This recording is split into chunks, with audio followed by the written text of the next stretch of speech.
오늘 말씀 구약성경 신명기 22장 1절부터 4절까지의 말씀, 모세오경의 맨 마지막에 있는 성경이죠. 신명기 22장 1절부터 4절까지의 말씀, 우리가 함께 한 목소리로 이 말씀을 읽도록 하겠습니다. 함께 읽겠습니다. 시작.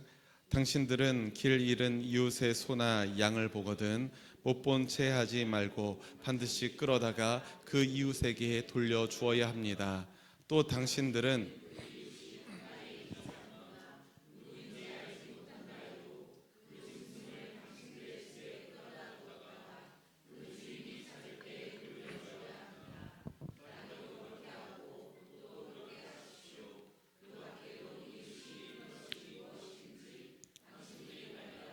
그렇게 하고 못 본 채 하지 마십시오.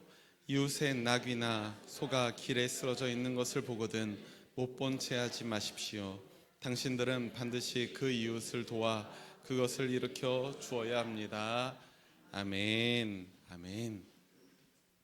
아멘. 할렐루야. 오늘도 너무나도 좋은 날입니다. 이번 10월 한 달이 이제 마지막으로 접어들고 있는데요. 10월 한 달을 살아오면서 제 주변인들이나 또 우리 초록교회 신앙가족들, 그리고 저 스스로를 돌아볼 때 공통점이 하나 있는 것 같습니다. 어떤 공통점일까요? 공감하시는 분들도 계실 것 같은데, 10월은 참 바쁜 달이구나. 네. 날씨도 좋고 모임도 많고 일도 많고 모든 사람들이 분주하게 살아가는 시기가 바로 이때가 아닐까 싶습니다. 여러분들도 지난 한 달 참 바쁘게 사셨죠? 단순히 일하는 것뿐만 아니라 날씨가 너무 좋은 가을날이다 보니까 오늘도 바쁘게 여러분들 어디 나가서, 또 이번 주도 바쁘게 어디 나가서 좋은 것들 보고 맛있는 것 보고 좋은 사람들 만나는 것, 그걸로도 우리가 참 바쁘게 살아가는 것 같아요. 하지만 폭풍 속에서도 평온한 사람이 있는 법 아니겠습니까? 분주한 현대인의 삶을 살아가면서도 그 중심을 잃지 않으시는 저와 여러분들이 되시기를 간절히 소망합니다. 중심을 잃지 않는다는 것이 정말로 중요합니다. 중심을 잃어버리면 우리는 그저 바다에 떠다니는 부표와 같은 인생처럼 살아갈 수밖에 없어요. 그러나 우리가 영혼의 닻을 그 저 깊은 바다에 떨궈 놓으면, 그 중심을 잡고 있다면 어떠한 폭풍 가운데서도 우리가 유실되지 않으리라 믿습니다. 무엇보다 하나님께 영과 진리로 나아가는 이 예배를 통해서, 우리가 함께 공동체 예배를 드리는 이 시간을 통해서 하나님이 주시는 그 특별한 평화를 누리시는 우리 초록교회 신앙가족 여러분들이 되시기를 주님의 이름으로 축원합니다. 오늘도 주변에 계시는 우리 모든 성도님들에게 환대의 인사를 함께 나누었으면 좋겠습니다. 주님의 평화가 당신에게 있기를 빕니다. 주님의 평화가 당신에게 있기를 바랍니다. 주님의 평화가 집사님에게, 권사님에게, 성도님에게 있기를 간절히 소망합니다. 네. 오늘은 성령 강림 후 22번째 주일이자 종교개혁 주일입니다. 성령 강림 절 이 시기쯤이면 제가 늘 하는 말이 있는데, 성령 강림 절기는 참 지독하게도 길어요. 네. 그런데 얼마 남지 않았습니다. 우리가 주님이 오심을 기다리는 그 대림절 절기를 이제 곧 얼마 남겨두지 않고 있습니다. 근데 성령 강림 절기 이 중간에도 중간중간에 우리에게 의미 있는 절기가 하나씩 포함되어 있는데, 바로 오늘은 종교개혁 주일입니다. 우리가 기독교라는 울타리 안에 있는 존재들이죠. 그런데 역사적으로 보자면 기독교는 가톨릭 교회와 개신교로 나누게 됩니다. 그리고 우리들은 스스로 종교개혁의 결과로 자리 잡은 개신교도들이라고 말하고 있죠. 그런데 여러분들 스스로 개신교라고 부르시는 분들 계십니까? 아니면 기독교인이라고 부릅니까? 많은 분들이 그냥 기독교인이라고 부르잖아요. 근데 그렇게 부르는 말 자체가 우리는 가톨릭 교회와 다르지 않은 뿌리가 같은 교회다라는 것을 상정하고 있는 아주 기본 개념이에요. 우리 같은 프로테스탄트라고 하죠. 개신교회가 하늘에서 뚝 떨어진 게 아닙니다. 가톨릭 교회가 중세를 거칠 때에 굉장히 썩고 타락해 있었는데 그 타락한 면모들을 새롭게 변화되어서 개혁하여서 이루어진 교회가 바로 우리 개신교라고 하죠. 하필이면 그 첫 글자가 개다 보니까 이상하게 우리의 그 뉘앙스가 부정적으로 들리는 것뿐이지, 개신교의 개자는 그 개자가 아니라 개혁하다의 개자예요. 그래서 이 개신교라는 말은 개혁된 교회, 그러니까 Reformed Church라고 보시면 됩니다. 리폼된 겁니다. 리폼이 된 교회다라는 의미입니다. 암흑시대라고 불리던 타락한 중세교회의 시대가 있었어요. 그런데 그 중세교회에 대한 반발과 성경에 기초한 신앙의 근본을 되새겼던 바로 그 개혁된 교회, 리폼드 처치, 이 개신교회의 출발점이 바로 그곳에 있는 것입니다. 하지만 저는 오늘 한국 교회를 바라보면서 단순히 리폼드 처치, 개혁된 교회, 뭡니까? 이미 개혁된 교회예요. 그런데 이 개혁된 교회라는 말로는 상당히 부족함을 저는 느끼고 있습니다. 우리가 개혁된 교회에서 그치는 것이 아니라 끊임없이 개혁하는 교회, 리포밍 처치가 되어야 된다는 거예요. 개혁하는 교회로서 존재해야 한다는 어떤 절박한 마음이 저에게 있습니다. 한국 교회를 생각할 때마다 그런 마음이 정말로 많이 생겨요. 기독교 역사 속에는 고인물 교회가 정말로 많이 있었는데요. 그 중에서 최고는 역시나 500여 년 전에 개혁되기는커녕 타락의 길로 접어들었던 중세의 교회가 있습니다. 당시 중세교회는 마르틴 루터와 쯔빙글리, 또 존 칼뱅, 존 웨슬리 등의 여러 종교 개혁자들과 그를 따르는 사람들로 인해서 개혁의 대상이 되어버리고 말죠. 개혁하는 교회가 될 것인가, 개혁의 대상이 될 것인가, 이러한 중요한 갈림길 아래에서 우리가 놓여 있다는 것입니다. 종교개혁 시대의 가장 특징적인 사건이라면 제가 두말할 나위 없이 종종 이 이야기를 하곤 하는데요, 성경이 독일어로 번역되는 사건입니다. 이게 뭐가 그리 특별한 일일까 싶기도 하시겠지만 당시 상황에서는 굉장히 특별한 일이었습니다. 왜냐하면 그 일이 불경한 일로 여겨지던 그런 때였기 때문에 그렇습니다. 원칙상 성경을 독일어로 번역하면 안 되었습니다. 독일어도 안 되는데 영어로는 당연히 안 되고요, 한국말로도 당연히 안 되는 거예요. 성경은 그렇게 번역되면 불경한 일이다, 신성 모독하는 일이다 라고 여기던 시대였다는 겁니다. 그래서 중세교회는 성경을 라틴어로만 듣고 읽었어요. 교회에서 사제가 미사를 드릴 때에도 온통 라틴어로만 말씀을 강독했고 예배를 진행했던 거예요.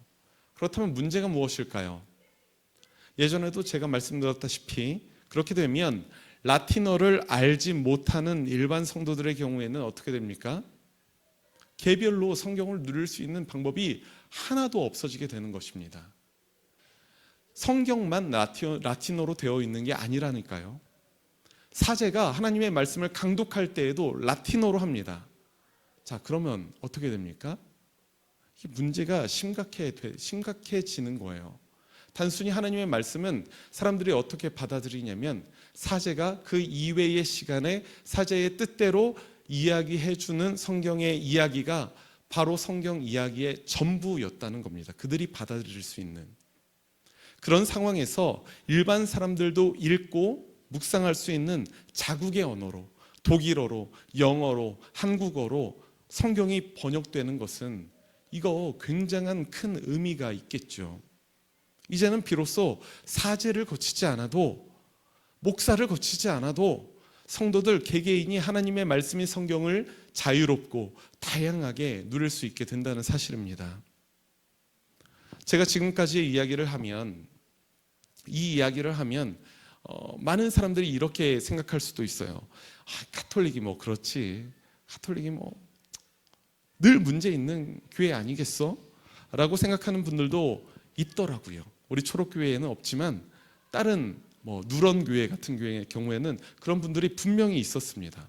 하지만 우리가 곰곰이 한번 생각해 보면 카톨릭의 사제의 역할을 개신교회의 목사의 역할로 한번 대입해 보세요. 그렇게 보면 목사에게 의존되어 있는 신앙생활은 사실상 오늘날 한국교회의 가장 큰 문제이기도 합니다. 동일한 문제를 가지고 있다는 겁니다. 스스로 말씀을 묵상하는 것이 아니라 목사님의 설교로만 신앙생활을 하고 또 맹목적으로 목사님의 말을 추종하는 모습이 흡사 중세교회의 교황을 바라보는 것 같은 마음이 저에게는 있다는 거예요. 지금의 한국교회는 중세교회와 무척 닮아 있다는 것이 저의 진단입니다. 그렇다면 우리에게는 또 다른 물음이 생길 수밖에 없죠. 우리는 그럼 이 시대에 어떻게 개혁하는 교회, 개혁의 대상이 아니라 개혁하는 교회로서 존재할 수 있을까라는 물음입니다. 이 물음이 굉장히 거창하게 보이기도 하지만 그렇지 않아요. 저는 오늘 본문의 말씀을 묵상하다가 문득 이러한 작은 발걸음들이 모이면 그것이 바로 하나님이 꿈꾸시는 개혁일 수 있겠다라는 생각이 들었습니다. 지금은 우리가 성경 번역이 대단한 일이라고 생각하지 않잖아요. 왠지 종교 개혁하면 어떤 깃발을 높이 들고 로마 교황청을 향해서 수백만 명의 사람들이 쳐들어가는 모습을 그리겠지만 그런 적이 단 한 번도 없습니다. 어디서부터 시작했다고요?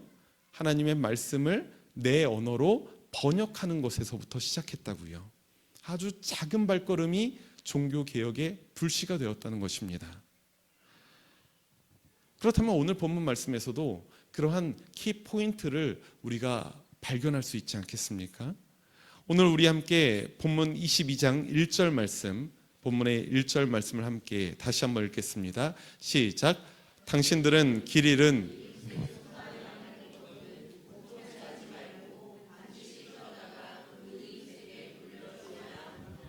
아멘, 아멘. 요즘 우리가 수요일 날 민수기 말씀을 보고 있는데요. 성서 배움터를 통해서 아주 디테일하게 민수기 말씀들을 보고 있는데요. 그때 제가 말씀드렸던 것이지만 출애굽했던 이스라엘 공동체에게 하나님이 주신 율법의 조문들은 레위기, 민수기, 신명기에 각각 기록되어 있는데 그 틀거리가 조금씩 다릅니다. 그 색깔이 조금씩 달라요. 특히 오늘 우리가 읽었던 신명기 말씀에 기록된 계명들은 그 사회와 공동체를 더 잘 유지하기 위해서 기록된 일상의 율법이라고 볼 수 있습니다. 따라해 볼까요? 일상의 율법. 예, 일상의 율법이에요. 레위기의 율법은 뭐라고 했죠? 이런 거 물어보면 여러분들이 더더욱 수요 예배 안 나오시겠죠? 네. 레위기의 율법은 제2의 율법이에요. 예배의 율법입니다. 예배하는 사람의 율법이에요. 그러면 민수기, 요즘 배우는 민수기는 어떤 율법일까요? 전쟁을 준비하는 사람으로서의 율법입니다. 전쟁을 준비하는 광야에 살아가는 사람으로서의 율법. 그리고 오늘 우리 본문 신명기는 우리 일상의 율법이라고 했죠. 우리 공동체를 더욱더 잘 유지하기 위한 일상의 율법입니다. 그러면 어떤 율법이 가장 강할까요? 당연히 민수기겠죠. 왜냐하면 전쟁을 앞두고 있는 사람들의 율법이니까. 그러면 어떤 율법이 가장 가볍게 우리의 삶에 접근성이 있을까요? 바로 오늘 우리가 읽었던 신명기의 율법이 그렇습니다. 정말로 구체적인 상황이 주어지고 있잖아요. 이웃의 소나 양이 길을 잃고 쓰러져 있으면 그것을 못 본 채 하지 말라는 겁니다. 그리고 그것을 끌어다가 그 이웃에게 돌려주라는 겁니다. 있을 법하지 않습니까? 이 상황? 그래서 제사에 관련된 레위기나 가나안 전쟁을 앞둔 민수기보다 신명기의 율법이 우리들의 삶에 훨씬 더 가까운 느낌을 분명히 가지고 있어요. 이웃의 소나 양이 있는데 그 소와 양이 길을 잃었습니다. 소와 양뿐만이 아니라 이웃이 잃어버린 것들을 못 본 채 하지 마십시오. 그렇게 오늘 우리가 읽은 본문 1절부터 4절까지의 말씀에서만 이 못 본 채 하지 말라라는 표현이 무려 3번씩이나 반복되고 있습니다. 이 말씀을 읽으면서 저에게 떠올랐던 예수님이 해주신 이야기가 하나 있는데요. 어떤 이야기냐면 어떤 사람이 예루살렘에서 여리고로 가는 도중에 강도를 만나게 됩니다. 그래서 모든 것을 빼앗겨요. 옷이 벗겨지고 두들겨 맞아서 죽을 지경이 됩니다. 소위 피떡이 되었다라고 하죠. 피를 흘리면서 길가에 쓰러져 있습니다. 그때 그 길을 가던 제사장과 레위 사람이 있습니다. 이 제사장과 레위 사람은 그 당시의 유대 사회에서 굉장히 인정받는 사람이었습니다. 사람들에게 부러움을 사는 사람이었고 누가 봐도 거룩한 사람으로 옳은 행실만을 하는 사람이라고 사람들은 여기던 사람이었어요. 바꿔 말하면 교회의 중직자들, 교회의 목사들이라고 말할 수 있습니다. 그런데 그 사람들이 이제 길가로 가다가 강도받는 사람을 보고 어떻게 합니까? 그냥 피하여 지나갑니다. 말씀에서 그렇게 기록되어 있어요. 피하여 지나갔다. 하지만 그 이후에 온 사마리아 사람 한 사람이 있는데 그 사람은 길가에 쓰러져 있는 강도맞는 사람을 보고 측은한 마음이 생겨서 돌보아 준다는 이야기입니다. 치료해주고 또 그 이후에 돌보아 줄 수 있도록 돈까지 지불하는 모습을 우리가 볼 수가 있죠. 그리고 예수님이 묻습니다. 자, 이 사람들 중에 누가 너희의 이웃이냐? 우리가 흔히 선한 사마리아 사람의 비유라고 말하기도 하는 바로 그 이야기입니다. 오늘 신명기의 말씀에 비추어 보면 강도 맞는 사람을 보고도 피하여 지나갔던 제사장과 레위 사람은 그들이 얼마나 교회에서 높은 직분이고 얼마나 인정받는 사람인가 이것과는 전혀 상관없이 오늘 신명기 말씀의 율법의 잣대에서 보면 정말로 커다란 죄를 짓고 있는 것 아니겠습니까? 어떤 죄입니까? 못 본 채 한 죄예요. 못 본 채 한 죄. 무엇을 한 죄가 아닙니다. 무관심한 죄고 못 본 채 한 죄라는 겁니다. 신명기 22장에서 우리가 못 본 채 하지 말아야 할 존재들 누구입니까? 그리고 선한 사마리아 사람의 비유에서 우리가 못 본 채 하지 말아야 할 존재들 누구입니까?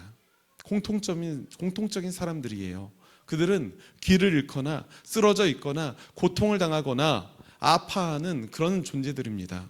조금 더 이를 확장해 보면 억울함을 호소하는 사람일 수도 있고요, 사회적으로 소외당하는 사람일 수도 있고요, 착취당하는 사람일 수도 있습니다.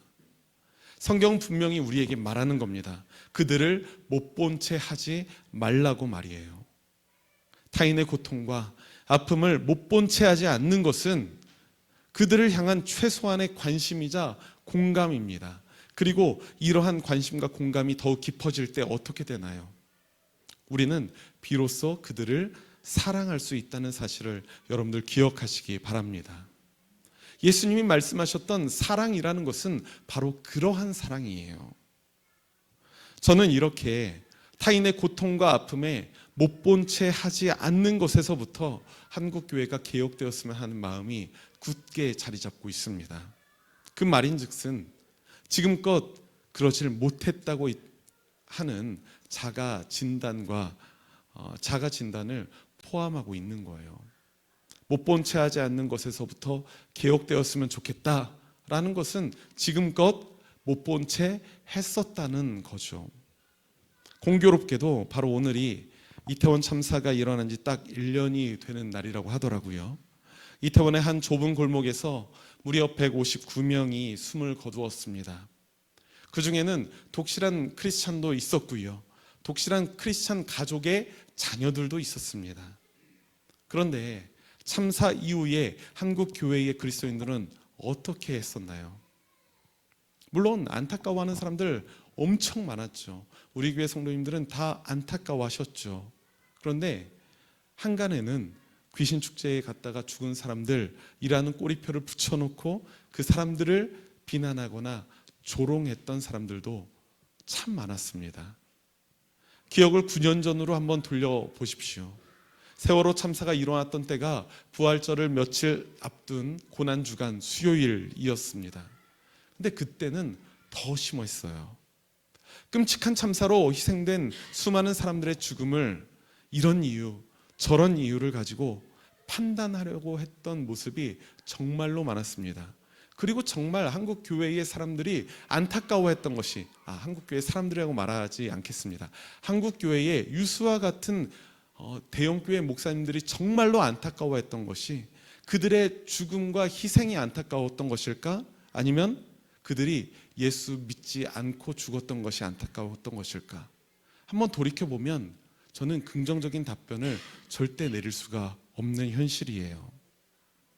어떻게 해서든 낮은 곳으로 가기보다는, 연약한 곳으로 가기보다는, 아파하는 곳으로 가기보다는 높은 사람, 잘 나가는 사람, 권력이 있는 곳, 그들에게 가까이 가기 위해서 한없이 용비어천가를 하고 착취당하는 이웃의 손길을 잡아주지 않았던 모습이 바로 한국교회의 근 20-30년간의 모습이라는 사실입니다.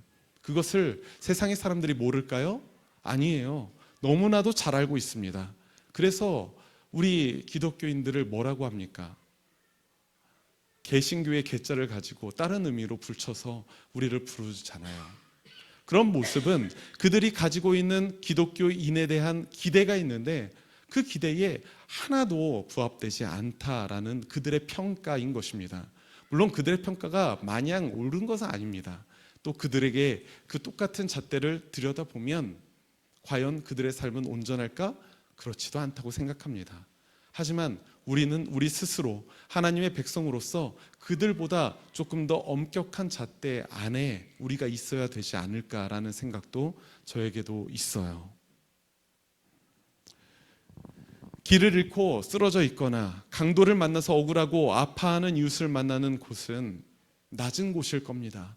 우리가 아까 전에 불렀던 찬양 가운데 낮은 곳으로라는 찬양이 있다시피 그곳에서 우리는 쓰러져 있는 사람들, 길을 잃은 사람들, 강도를 만난 사람들, 아파하고 있는 사람들을 그곳에서 만나게 됩니다. 그런데 그곳으로 되도록 나아가지 않으려고 하는 모습이 우리에게 있지는 않은지요. 못 본 채 하기도 전에 우리가 가까이 가지도 않겠다라는 심보가 우리에게 있지는 않은지 우리가 한번 되돌아 보았으면 좋겠습니다. 그런 오늘날의 무심한 교회에게 오늘 본문의 4절 말씀은 소중한 권면의 말씀으로 우리에게 느껴집니다. 우리 한번 본문 4절 말씀 함께 읽겠습니다. 시작. 이웃의 나귀나 소가 길 쓰러져 있는 것을 보거든 못 본 채 하지 마십시오.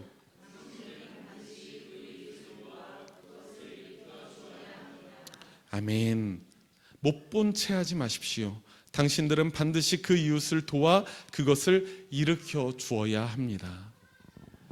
사랑하는 우리 초록교회 신앙가족 여러분, 오늘 신명기 22장과 함께 이번 주 교회력 성서일과 말씀 중 복음서의 말씀이 마태복음 22장의 말씀을 보면 248개의 율법과 365개의 금지 조항으로 된 이 율법의 말씀의 본뜻, 그것을 예수님께서 지정해 주시고 계시죠.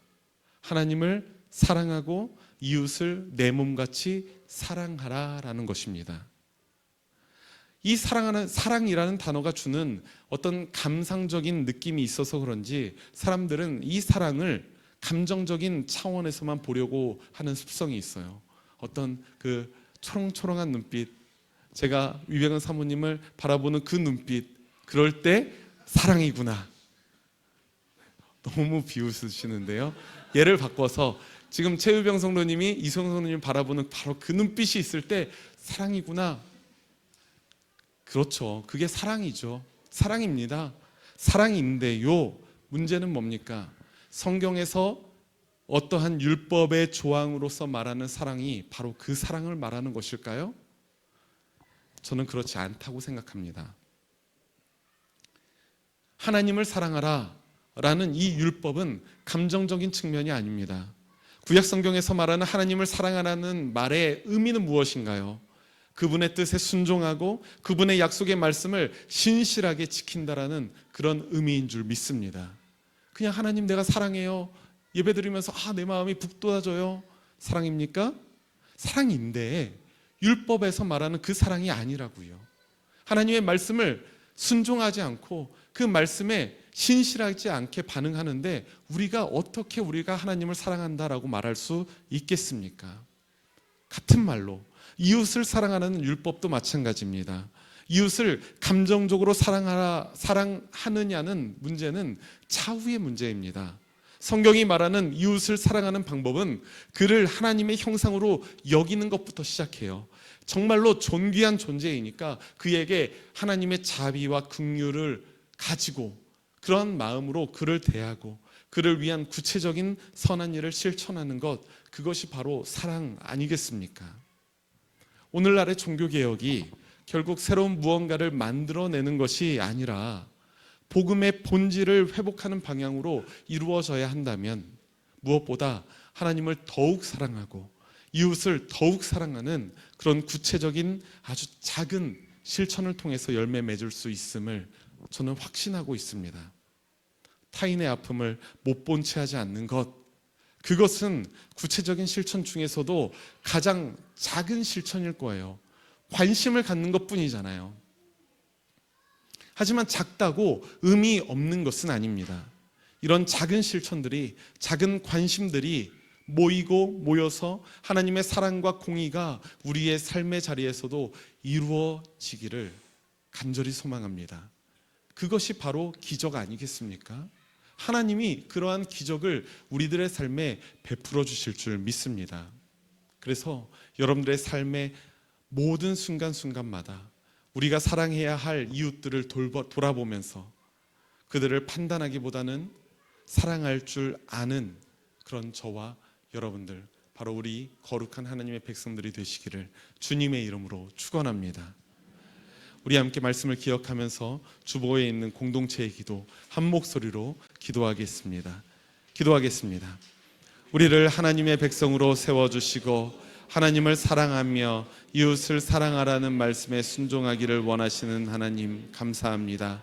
주님께서 우리에게 부어주신 사랑은 감정을 넘어서 구체적인 열매가 있는 사랑이었음을 기억합니다. 주님의 사랑에 빚진 우리도 하나님을 사랑하며 이웃을 사랑할 때 말과 감정에만 머무는 사랑이 아니라 타인의 아픔과 고난에 충분히 관심을 가지고 다시 일어설 수 있도록 우리 안에 개혁을 구체적인 사랑의 실천을 통해서 이루어 가기를 소망하오며 우리 주 예수 그리스도의 이름으로 기도합니다. 아멘.